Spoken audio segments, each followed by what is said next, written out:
Eli tosiaan niin käsikirjoitus olisi ollut varmaan hyvä. No ei se niin vakavaa. Elikkä nytten ihan ensimmäisenä mitä halutaan lähteä tekemään, kun halutaan käyttää jotain Windows-peliäppiä tai jotakin täällä Linux Mintin puolella, ollaan tosiaan Linux Mintissä, niin ensimmäisenä halutaan ladata se exe, millä se asennetaan. Eli GOG-tapauksessa mä nyt käytän Fallout 2 ainakin yhtenä esimerkkinä, koska mä haluan asentaa se ja mä haluan pelata sitä myöhemmin, niin mä käytän sitä nyt tässä esimerkkinä. Niin ei käytetä näitä download and install now -tyylisiä näitä GOG:n weblaturi härpättimä, ne hajoaa suoraan, että niin kun ladataan tää offline backup installeri, niin se toimii paremmin. Ja mä oon tuon nyt ladannut jo edellisessä videossa, että tässä säästetään vähän aikaa.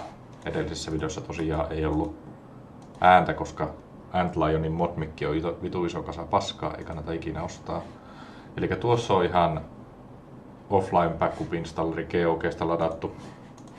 Niin nyt se sitten vaan siis tosiaan lisätään tänne Steamiin, mennään Games ja Add non-Steam Game to my library. Etsitään Downloadsista se exe, Fallout 2, Select, Add Selected Programs. Ja nyt se tuli tähän näkyville. Sitten napataan Compatibility Mode päälle ja laitetaan 10.04. Tää voi olla jotain muutakin, mutta 10.04 on mulla toiminut, niin mä laitan sen siihen. Ja sitten eskiä tai sulettua Properties Windows. Varmistetaan vielä, että ne jäi. Ja sitten vaan playtä. Niin nyt pitäisi käynnistys startata ja tänne niin pitäisi alkaa tulemaan sitten tavaraa. Ja tosiaan yksi tärkeä, mikä pitää muistaa on, että minnekä nuo tiedostot nyt sitten menee. Eli Steamin asetuksissa on storage ja täällä on storagessa on tää local drive.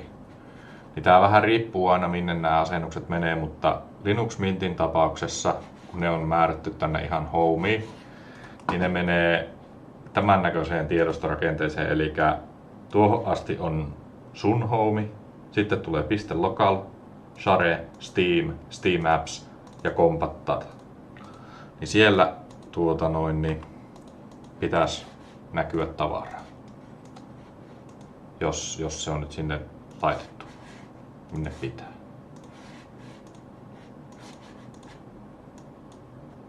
Nähdään. Ensimmäinen puki. Me painetaan sitten launch. No, siinä näkyy nyt launcheri ainakin. En tiedä näkyykö se teille. Kyllä, se näköjään näkyy. No, otetaan exittiä tuossa kohtaa, koska me ei haluta tuon launcheri. Toimisiko se sen launcheri läpi? Katsotaan.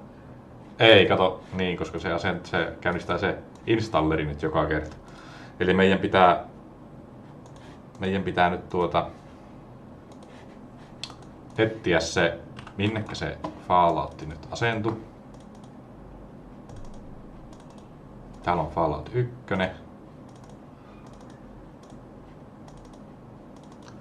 Ja täällä on Fallout 2. Eli se on jonkun random numerosarjan takana, että siinä joutuu vähän aina etsimään. Mutta tuo on Steamin tapa tehdä asioita, niin siihen ei voi itse oikein hirveästi vaikuttaa. Mutta nyt me halutaan tää Fallout 2 tästä nyt, että se käynnistää sen pelin eikä sitä installeria. Niin nyt me joudutaan muuttamaan tästä shortcutista tää targetti ja start ini. Eli targetti on se exe, mikä halutaan käynnistää, ja start ini on se kansio, missä se exe asuu. Eli tämä laitetaan tähän start inin kohtaan. Laitetaan hipsuihin, koska siellä on välilyöntejä. Ja Fallout 2 tapauksessa lisätään toi tuonne polkuun, toi High Resolutioni exe, noin. Ja sit se on siinä. Se ei muuta tarvi. ProtonDB on yksi, mistä löytää niin protondp.com, sinne vaan hakukenttään Fallout 2, niin sieltä tulee listaa. Niin täältä löytyy yleensä kommenteista niin apua, jos itse et ole ihan varma, mikä on vialla, jos ei se lähde käyntiin. Mä nyt laitan tuo ei ole varmaan edes pakollinen, mutta onpahan siellä. Ja nyt kun nuo muutokset on tehty, niin nyt voi painaa sitten vaan playtä ja se lähtee käyntiin. Ainakin pitäisi lähteä käyntiin. Noin. Mulla kuuluu äänet ja musiikit ja en tiedä näkyykö tää, mutta tehdään nyt tosta New Game vielä ja randomilla ukkoja. Come in, Chosen One. Chosen One, en tule. Noin. Sitten vaan Exit Game ja jees ja Exit. Noin. Tuossa on nyt Fallout 2 laitettu. Mä ite alan sitä pelailemaan jossain kohtaa, niin saa niin. Onpahan valmiina sitten. Mutta Battle.net. Sitä toivottiin. Add non-Steam game to my library, eli se on taas samalla lailla. Tässä muuten myös niin AI auttaa, että jos et ihan varma, että missä on sun Steam-appit, niin AI auttaa siinäkin, että ihan itse törmäsin samaan tilanteeseen, että meidän on löytää edellisellä nauhalla. Mutta anyway,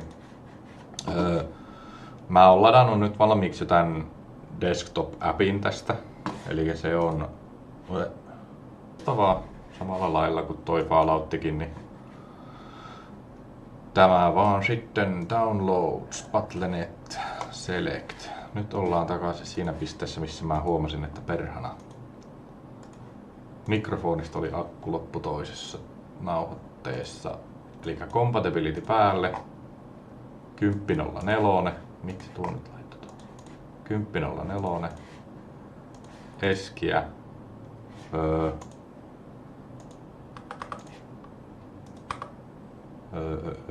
mennään tuonne combat dataan, eli tähän pitäisi toivon mukaan nyt tulla sitten uusi niin numerosarja. Eli 10, 5, 2 ja 4, 7 on olemassa. En mä niitä kyllä enää hetken päästä muista, mutta no niin, kato, sinne tuli heti saman tien yksi lisää. 86 Battle, joo, sinne vaan. Mun mielestä se oli tämä nyt, minkä se lisäsi sinne. Näyttää ainakin uudelta.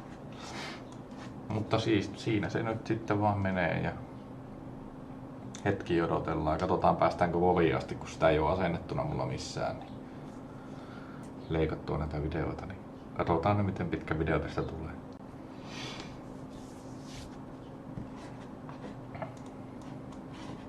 Oh. No ei tää nyt ihan täydellinen vielä oo, mutta ohjataan tää nyt tuohon launcheriin ainakin tässä kohtaa. Eikö se tänne alas tai jonnekin? Ei. No, stopataan se. Confirm. Eli täällä on nyt Battle.net varmaan täällä. Toivottavasti se oli 86. Eikö se ollutkaan? Ei se ollutkaan.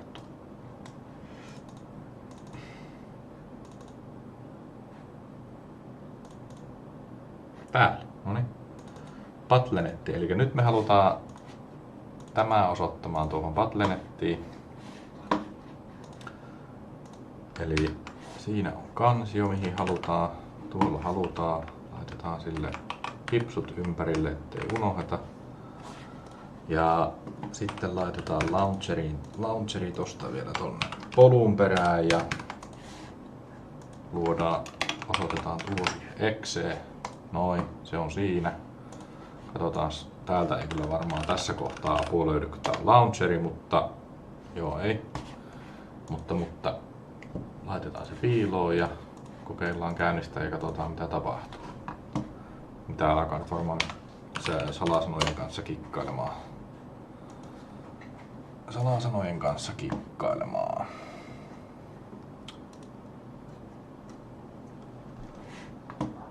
Älkää katsokaa, en ole hirvi.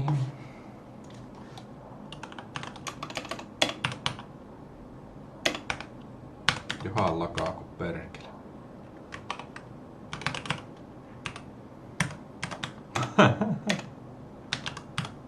Tässä on niinku 5 sekunnin viive näissä kirjaimissa. Mutta tää johtuu ihan tästä launcherista itsestään, se ei johdu.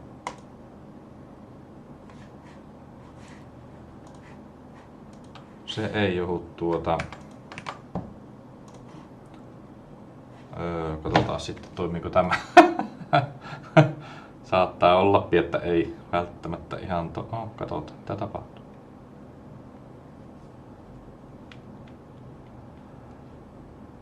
Patlenet. Approve, oli se täällä. No niin.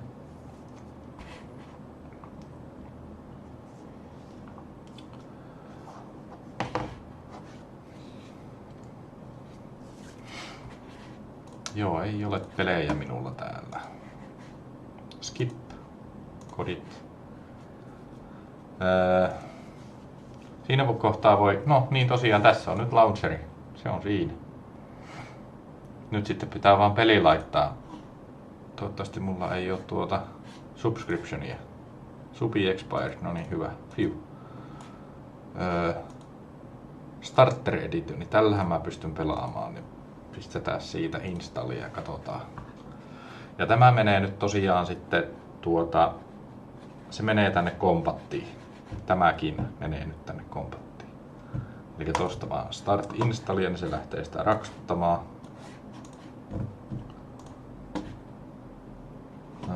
500 megaa naksuttaa siinä. Ja tänne pitäisi tulla World of Warcraft, siinähän se. Ja sitten vaan odotellaan niin kauan, että saadaan kokeilla, lähteekö se käyntiin, mitä tapahtuu. No, tässä kohtaa voidaan laittaa Fallout 1 tuosta käyntiin ja käydä kuolemassa pari kertaa, kun se latailee tuolla. Ei sillä, että en oo yhtään varma näettekö te sitä edes, mutta no, katsotaan. Playtä sitten vaan tosta.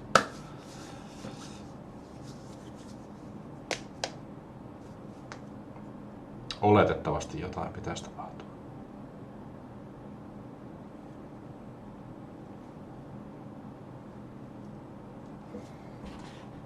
Kai. Noniin. Tai sitten ei. Ei, noniin. Laittoiko se nyt 2 niitä käyntiin? Eikö se nyt 2 laittaa? No laittohan se. 10 years quit toinen pois.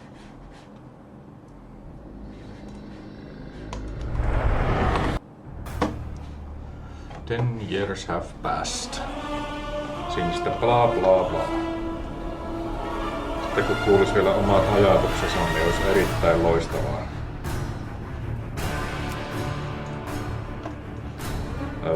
Okei. Create character. No joo. Why not? Niin.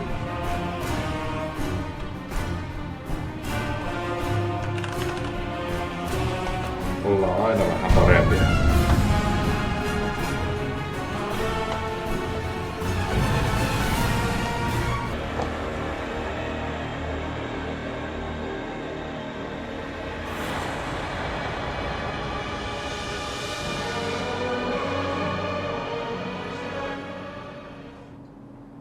Great change has come to the enduring halls of Iron. Bla bla.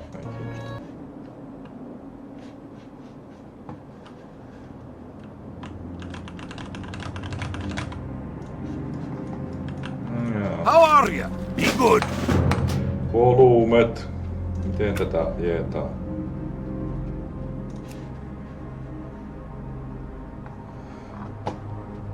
Missä on mastuus?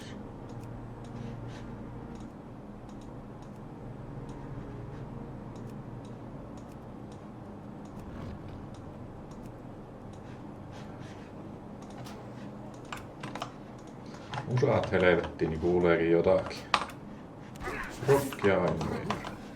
Mitäs juttuja? Warband. Okei. Okay. Hajuakaan mikä se on, mutta ihan sama. Ja sit vaan mennään. Otas nyt vielä, jos heitetään. En tiedä onko mulla joku grafiikat tapissa, mutta kai niitä nyt vähän isommalle aina saa. Vertical synkki helvettiin. FPS varmaan pitäis käpätä. No, itse asiassa tuu ihan hyvää koko.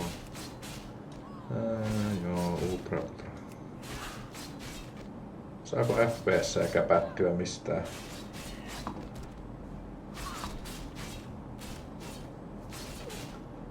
Max Foreground, joo. Laitetaan 150, ettei se nyt lähellä pari. Onko 200? Apple. Close. Mikäs oli? Se oli näköjään ihan. No nyt on 4K Ultra. Mikä se on tuo? Mut joo, hyvin näyttäis toimii.